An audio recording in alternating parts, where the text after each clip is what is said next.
Bon, t'aimes pas parler à ton téléphone et c'est absolument normal. Personne n'aime ça. Je n'aimais pas ça non plus il y a 5 ans alors que je le fais aujourd'hui tous les jours. Et tu sais pourquoi tu n'aimes pas parler à ton téléphone? Parce que déjà tu pars du mauvais pied. On parle pas à son téléphone quand on fait une vidéo, on parle à une audience.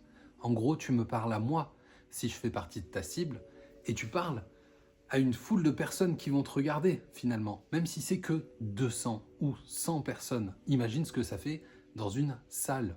Tu t'adresses donc pas à ton téléphone, lui il ne te renvoie rien, et c'est ce qu'on va voir dans la suite de cette vidéo avec déjà pourquoi t'es pas à l'aise face cam. Alors dans un premier temps, c'est un peu comme je viens de le dire, finalement la caméra, cet objectif là que je regarde, il renvoie rien, et ça, c'est une des choses qui fait paniquer ton cerveau. Quand tu commences à prendre ton téléphone, à parler, à bugger, à buter sur des mots, à avoir des sueurs, à rougir tout seul, à avoir honte, c'est normal parce que la caméra ne te renvoie absolument rien. Contrairement à si tu étais là, face à moi, bah, tu m'enverrais au moins un sourire, quelque chose qui me fasse comprendre que je vais dans le bon sens ou pas, mais en tout cas, il y a une émotion et ça, avec le téléphone, et ben, malheureusement, il n'y en a pas. Et c'est pas pour rien aussi qu'on a du coup peur du jugement. Et c'est la deuxième chose qui revient le plus souvent, c'est qu'on se dit forcément on s'expose, donc forcément il y a des gens qui vont avoir des choses à dire sur la manière dont on est habillé, coiffé, et pourquoi il met sa capuche, pourquoi il parle comme ça, pourquoi il y a un poustillon qui sort. Sincèrement, je te le dis, les gens s'en foutent. J'ai tendance à dire ça à chaque fois et c'est très difficile, je sais, de passer par-dessus ça, et on va faire un petit exercice à la fin de cette vidéo pour justement t'aider à aller plus loin et à publier cette vidéo et à être plus à l'aise. Mais les gens se concentrent la plupart du temps sur le message, plus que sur la façon dont tu es habillé ou tu te présentes, même si évidemment ça compte, il ne faut pas en faire une obsession non plus. La troisième raison généralement c'est je me sens pas légitime. Je me sens pas légitime à dire ça, je me sens pas légitime, le fameux syndrome de l'imposteur. Et ici, si ça peut te rassurer, tous tes créateurs préférés sont passés par là. Tout le monde est passé par là, je suis passé par là il y a 5 ans. C'est encore difficile parfois pour moi de réussir à être légitime dans le sens où je me dis mais en fait, ce que j'ai dit, ça a peut-être déjà été dit, mais finalement, si tu le dis toi, tu le dis à ta façon. Et ça change tout. Et moi, j'aime bien faire cet exercice avec des créateurs que j'apprécie, c'est d'aller voir leur toute première vidéo. Et s'ils jouent le jeu correctement, généralement, ils laissent les premières vidéos. Et là, c'est hyper intéressant. Tu vas voir, je prends des grands exemples de gros youtubeurs comme Norman Cyprien quand ils ont commencé, ou même encore MrV, etc. Va voir ce qu'ils ont fait au tout début. Tu vas voir leur première vidéo. Et même eux, en fait, je pense qu'en les regardant, ils rigolent d'eux-mêmes, en fait. Et c'est normal. Faut avoir de l'autodérision les gars, sinon on n'y arrive pas. À partir du moment où tu auras fait 20-30 vidéos, tu reviendras sur les premières et tu vas te dire ah ouais j'étais pas hyper à l'aise. Sauf que ça personne ne le voit, personne ne le voit. Je suis passé à la télé sur France 3 à une heure où personne regarde la télé, c'est-à-dire 11h, et j'étais en stress total. Pourtant tout le monde dans ma famille m'a dit mais ça se voyait absolument pas, et moi je sens que j'ai la voix qui tremble, je sens que je suis pas bien, je suis en panique à l'intérieur.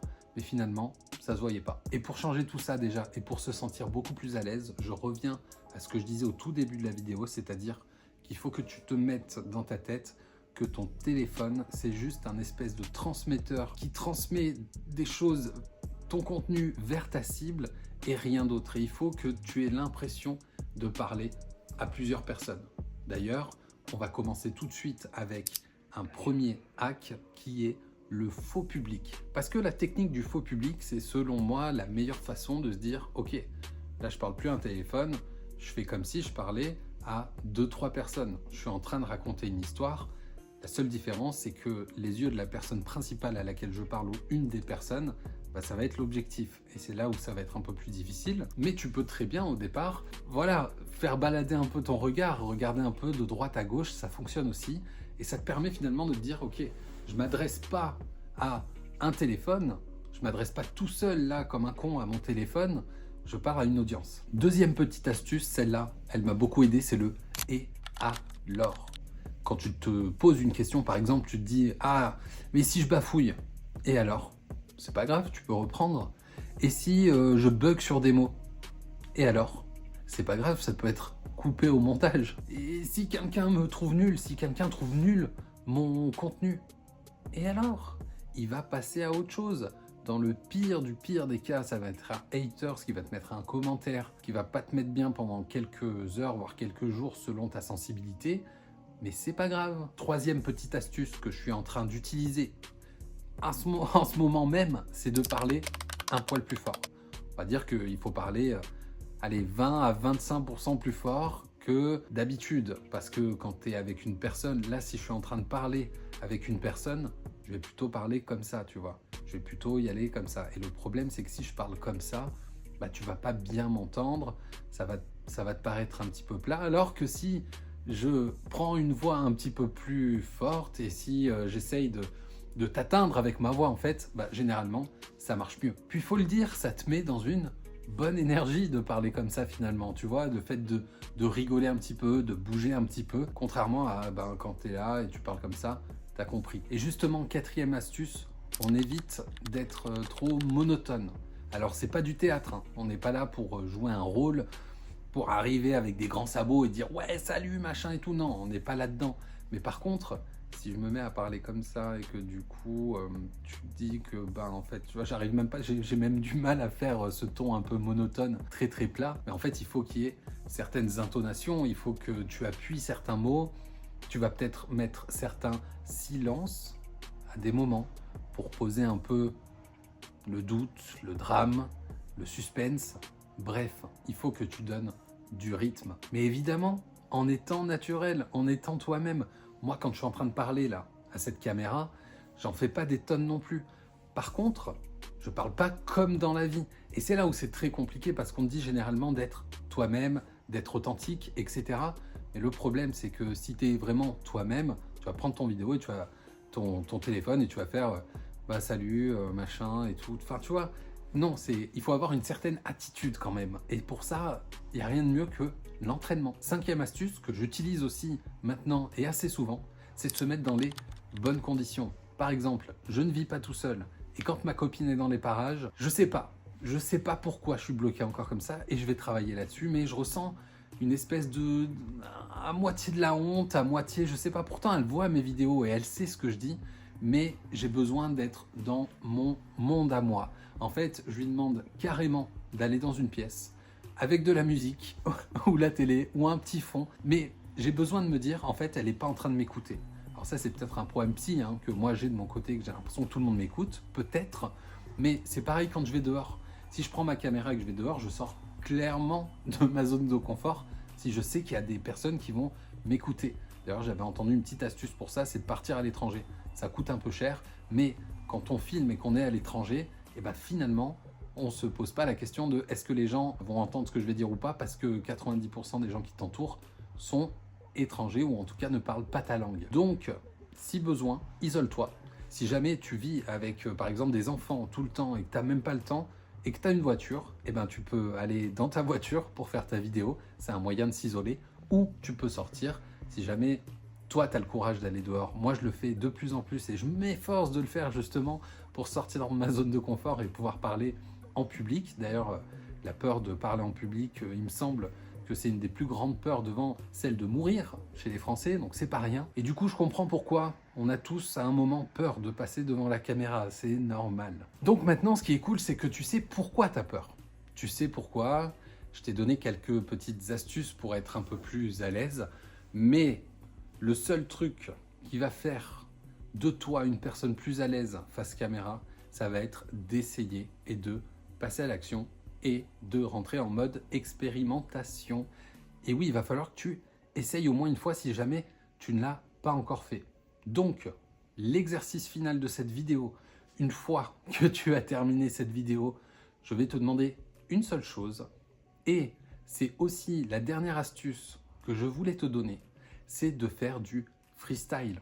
On me demande souvent, est-ce qu'il faut écrire un script ou pas? Moi, je me sens de plus en plus à l'aise sur les versions un peu semi-scriptées. C'est un peu ce que je fais là maintenant, c'est-à-dire que j'ai des points et je pars en freestyle. Et moi, ça me permet de parler comme je parle dans la vie, en prenant des respirations, en reprenant mon souffle de temps en temps. Alors, je m'arrête quelques fois pour couper et justement recadrer pour voir si je suis toujours dans le bon flow et si je dis pas n'importe quoi. Mais je me sens quand même beaucoup mieux avec ce type d'exercice-là. Et là, ce que je vais te demander du coup, c'est de prendre ton téléphone, d'activer la caméra et de parler.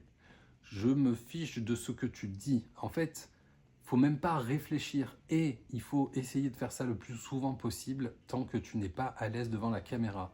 Personnellement, il y a 5 ans, j'ai commencé à faire des vidéos courtes sur un compte et tout était scripté en fait. Tout était scripté, mot pour mot. Et le problème, c'est que pour garder la même intonation, pour garder le même flow, il fallait que je reprenne mes phrases dès le début pour éviter qu'il y ait des coupures et des cuts un peu étranges sur la vidéo. Et en fait, je pense que j'ai pas commencé de la bonne manière. Si je devais recommencer aujourd'hui, je pense que je ferais exactement ce que je suis en train de faire là. C'est-à-dire que je me pose tout seul chez moi, peu importe l'endroit, je pose mon téléphone et j'essaie de parler comme si c'était une autre personne. Au départ, ça va être très compliqué si tu l'as jamais fait. Au départ, tu vas te dire, mais non, mais je raconte n'importe quoi. Peut-être que tu vas te poser des questions, etc. Mais vas-y, enchaîne, essaye de parler. Et t'es pas obligé de publier ces vidéos. C'est pas des vidéos qui sont faites pour être publiées, c'est des vidéos qui sont faites pour t'entraîner. C'est un peu le truc de, ouais, je me mets devant la glace et je m'entraîne avant mon premier date. Ça, je crois que ça n'existe plus vraiment. Et l'idée, là, c'est vraiment, tu prends ton téléphone et tu commences à filmer. Cette vidéo, c'est un peu un récap d'un défi gratuit que j'avais proposé à une dizaine de personnes pour être plus à l'aise devant la caméra et publier leur première vidéo. Après ce défi-là, il y a 2 personnes, voire 3, qui publient des vidéos quotidiennement aujourd'hui, alors qu'ils sont venus exactement comme toi en cliquant sur cette vidéo en mode j'espère que ça va me faire changer que ça va me changer la vie et qu'après ça, je vais pouvoir publier. Et c'est vraiment le but de cette vidéo. Donc, j'espère que ça pourra réellement t'aider. Pour que ça t'aide réellement, il faut que tu fasses. Il faut que tu passes à l'action parce que si tu regardes juste cette vidéo comme tu regardes toutes les autres et que tu fais rien derrière, ça ne changera rien.